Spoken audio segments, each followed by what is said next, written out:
I can give my agents thousands of leads, but if we don't give them the teaching or we don't teach them, train them, coach them on how to convert these leads, they mean nothing.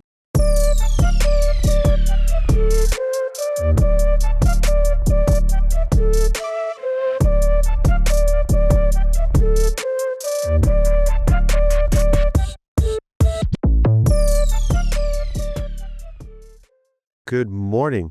Welcome to another Real Estate First Friday. My name is Matthew Hodge, Executive Vice President here at LPT Realty. I'm joined by Fermin, my Good morning. EVP. How are you, bro? Good, man. You supposed to wear red, man. It's Valentine's weekend. It kind of is red, isn't it? No, you're like maroon. All right. It was the closest thing I had in the closet. Just, get with it. And here I am thinking I did amazing and phenomenal, but you just crushed my spirit. Thank you. What a way to start it off. My bad. Well, happy Valentine's weekend for those who celebrate that. We are happy to be with you this week. We are going to be having a special guest today. As you know, we always like to bring in special guests. And because we've had so many large teams come in recently, we thought it would make sense to bring in one of our large teams who is doing something really exceptional well. And so, as you know, kind of the thought process is that we want to find somebody who's doing something particular in real estate really, really well. And so whether it's open house strategies or it's stimulating their sphere or it's social media, we want to get someone who's an expert at that one particular thing to give you the best opportunity of hearing a nugget or two that you can then pull back into your business and find valuable. So with that being said, we're going to bring on Brandon from Chucktown, and I'll let him kind of walk us through those numbers of what he's doing. He's one of their sales leaders there. Brandon, good morning. How are you? Good morning. Good morning. And I think the red looks great, by the way. Thank you. Yeah. I think he was complimenting my red, not your red, because you crushed my spirit. Yeah, so you're maroon. Yeah, you're not. Anyways, all right, we have obviously been hanging around each other for way too long. We subject the rest of our audience to our foolishness quite frequently.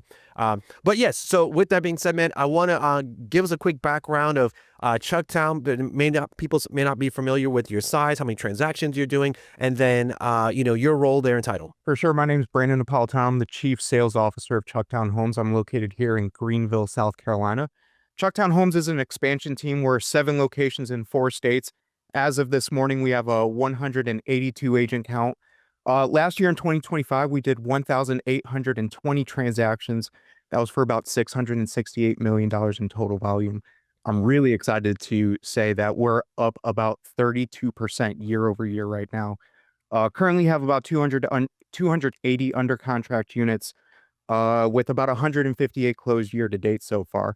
And I think one of the things that we really specialize in is our internet lead conversion. I think we do that really, really well. Awesome, man. So let me just break those numbers down real quick. 1,820 transactions last year, and they're 32% year over year, which means that's like an additional 600 transactions. So that puts them at close to 2,400 transactions trending this year. That is phenomenal. And so while I know not everybody has the desire to build something that way, I think there's a lot of nuggets we'll be able to learn from somebody who's got the process that well figured out, right? Like, you're dealing with so many people, you're impacting your communities at such a big level, you're seeing so many different type of transactions and problems, and then more importantly, you have systems dialed in that help that pipeline continue to do well and grow. And so we're going to be asking some questions to help us understand exactly what you're doing to that. So what are your thoughts? Yeah, for sure. I mean, I internet leads, right? This oftentimes tends to be one of those very special type of lead in that they're very intricate. And we oftentimes defeat ourselves with internet leads because of what our self expectations are on what these leads are.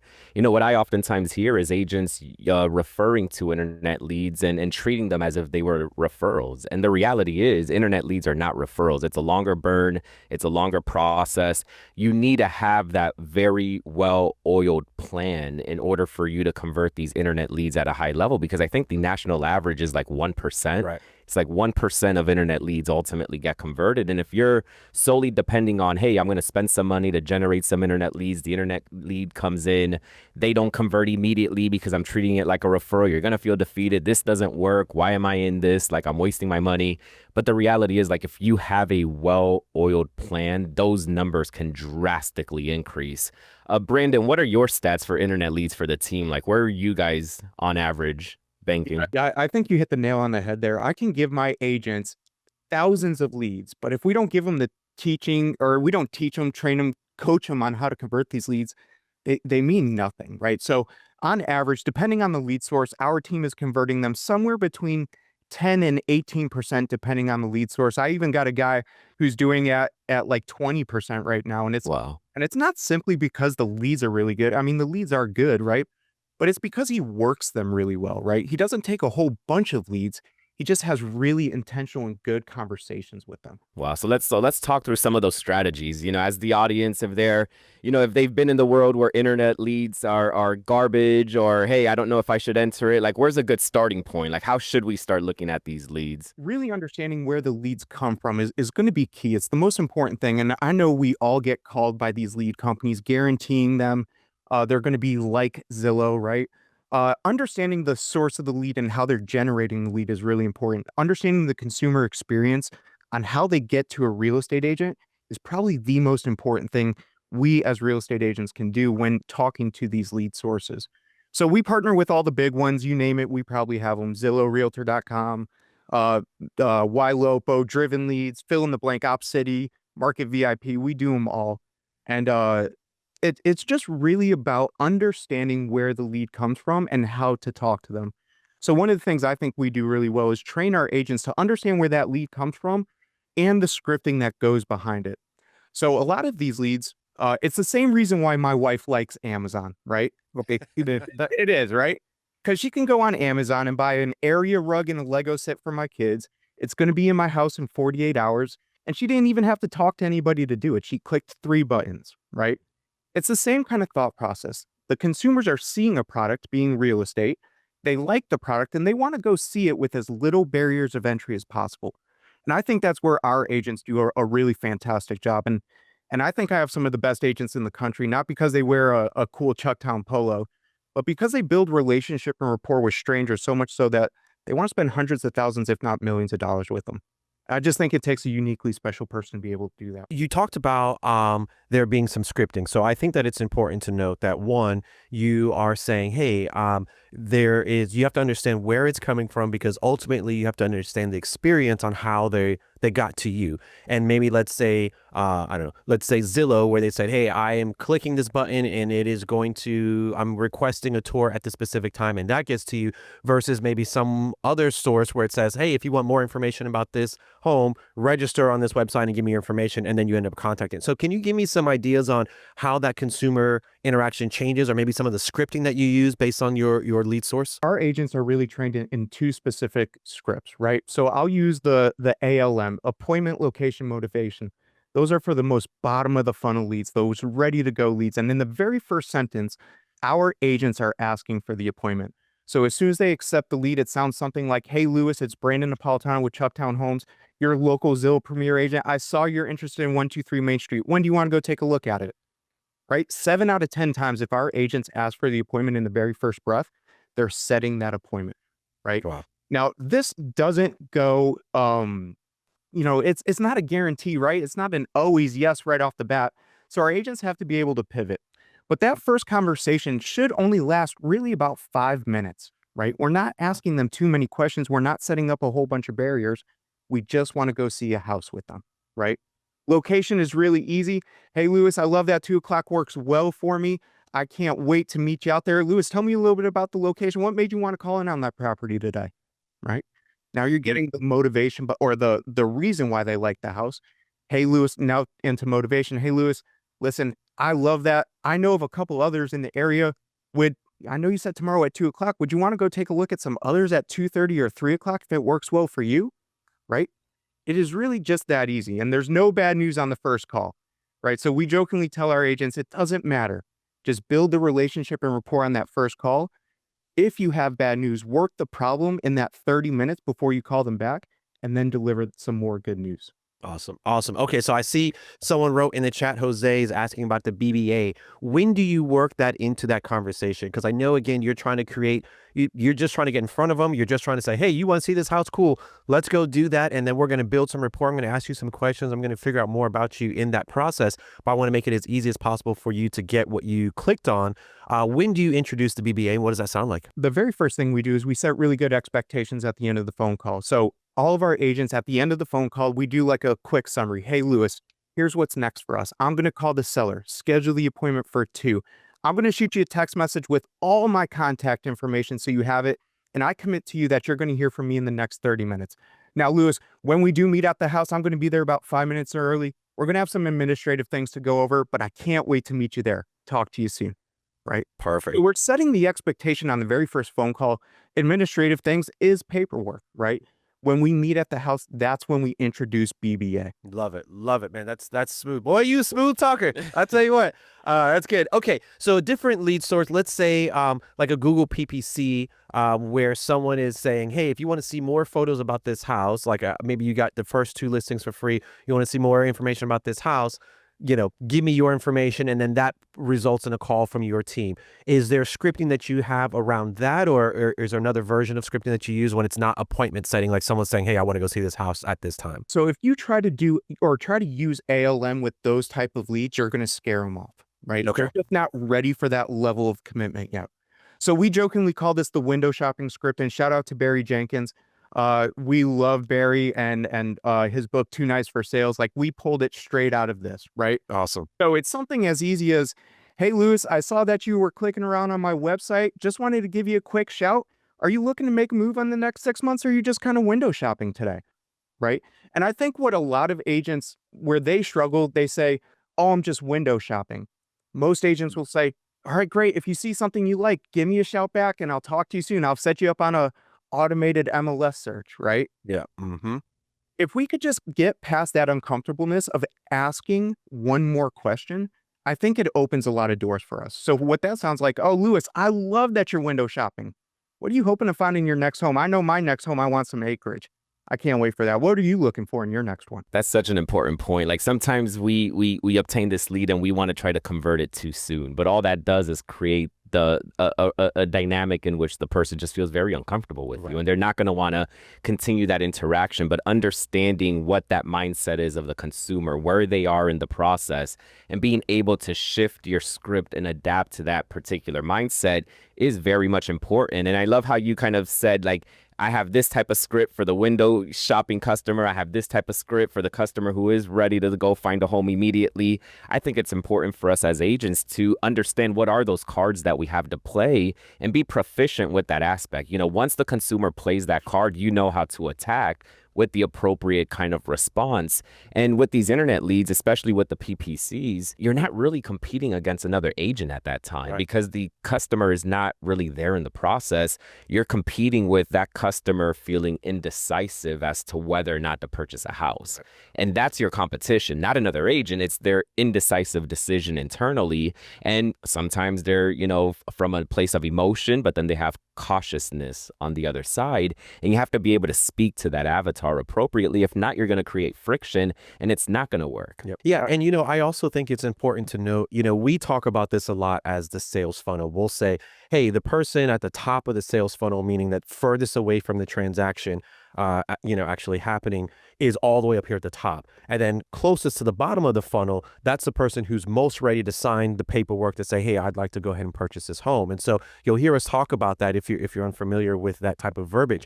But really, in what he's saying is that, like, hey, someone's going to come in at one of these levels of the funnel, either at the very, very top of the funnel, and that's going to be someone who, think about what you do when you're curious about something, you start to get excited about something.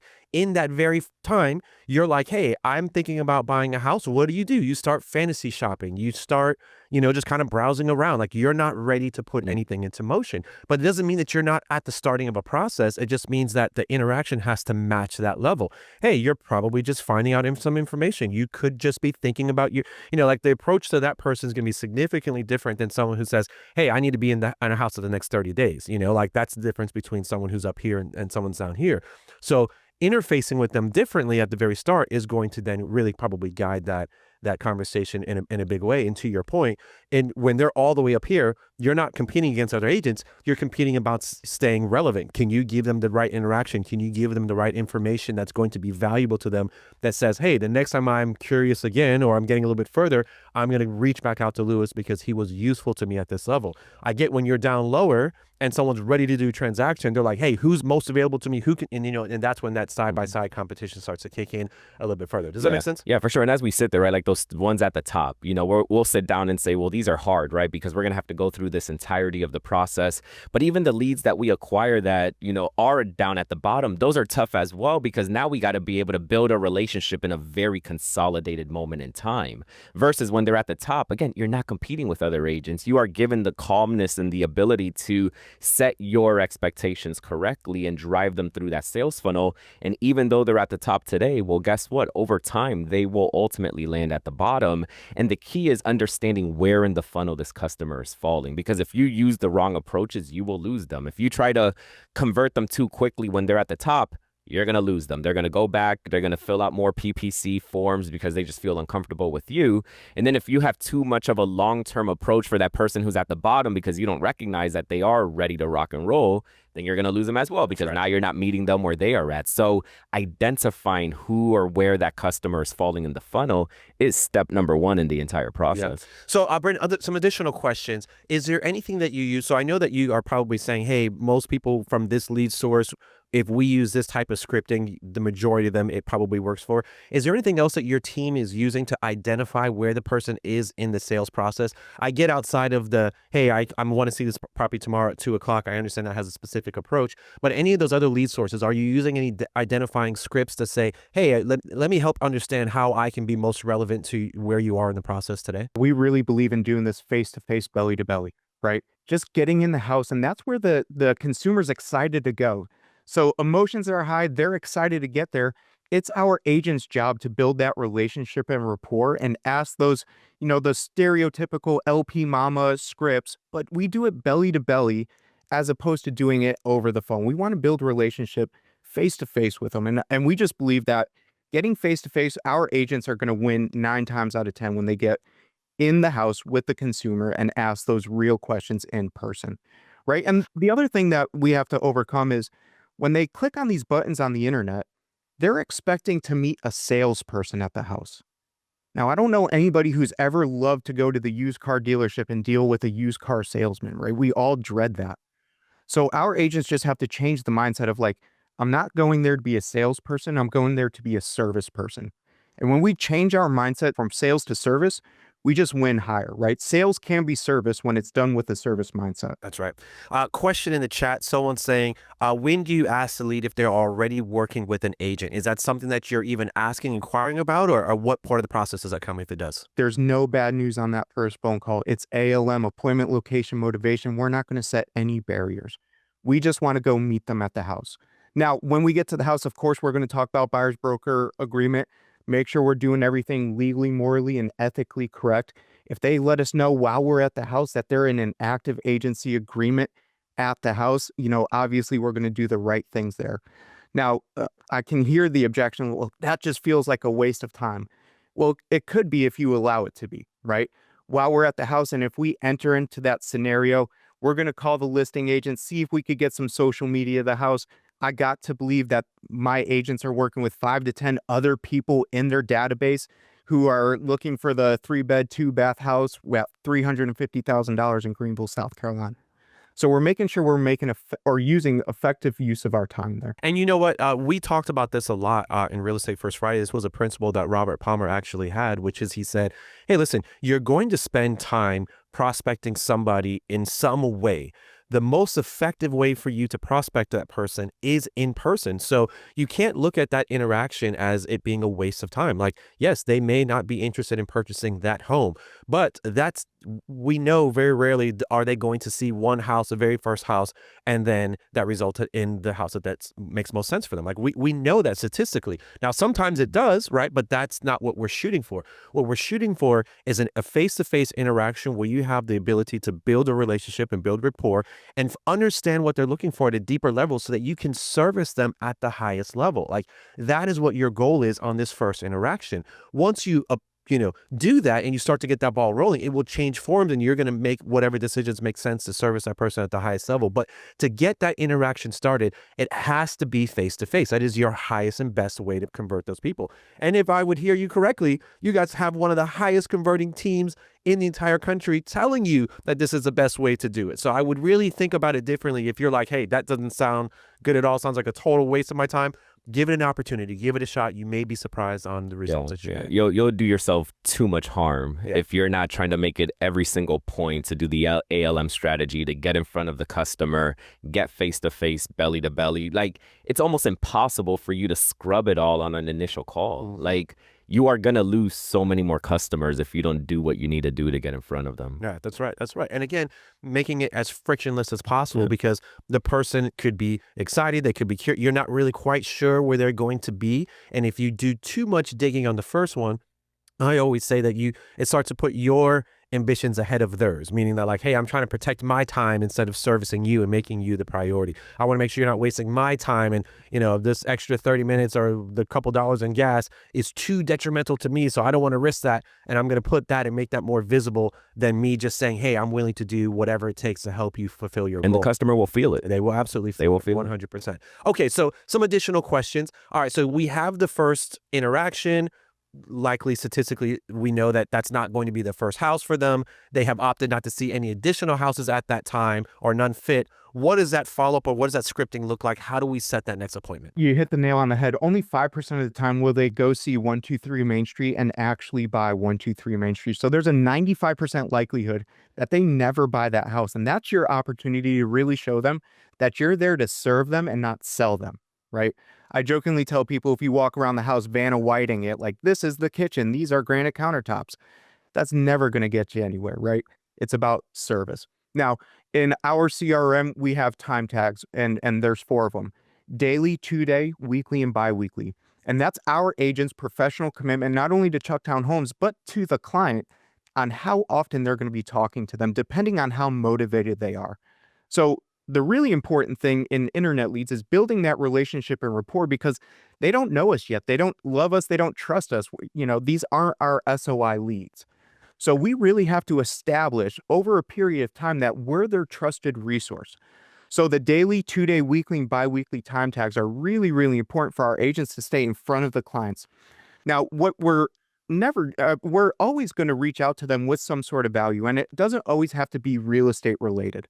So just teaching our agents that staying consistent and staying relevant over that daily, 2-day, weekly, or bi-weekly period, that's what's really important. Follow-up Boss has been huge to our success. And I mean, we just couldn't do what we do without it. Absolutely. And we talk about this a lot, having an organized approach. And some people will use CRMs, which is our recommendation. However, you may decide that you want to, have an Excel sheet or but the point is that you have to have some systematic approach to your communication with them, because what happens in your slower months, it's very easy to remember to communicate with everybody that you're interfacing with.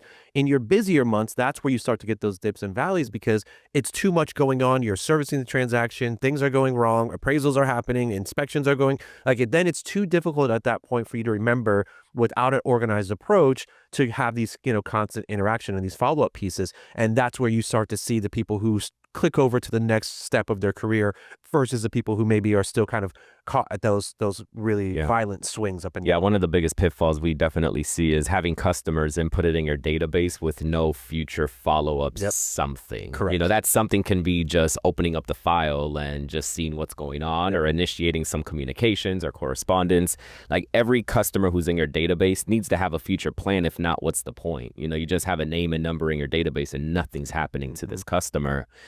Follow-up Boss is great. Like, I know, how we used to run it before is we would have a follow-up task for every single customer, whether it's, a week away, a month away, whatever the case may be. And every morning you wake up with that report. Hey, these are all my customers. These are the follow-up tasks that I inputted for each one of those customers. And throughout the day, your mission is to complete that task list. In addition to everything else you have going on with your spontaneity and the inspection issues, appraisal issues, etc., you can't conclude the day without at least getting through that task report each and every day. Yeah, that's right. Okay, so a couple more questions, and then one one, thank you so much for being such an open book and sharing with us. I know that there's a lot of people who won't actually talk about what they're doing. They won't share their scripting. And one of the beautiful things about LPT is that we want all of our entrepreneurs to win together. And we know that by sharing in groups, like it never hurts us. There's more than enough business for all of us to go around, but it does help lift each other up. So very much appreciate you being open to what you're doing to be successful. Okay, so you've got this piece. 95% of the time, they are not going to purchase a home.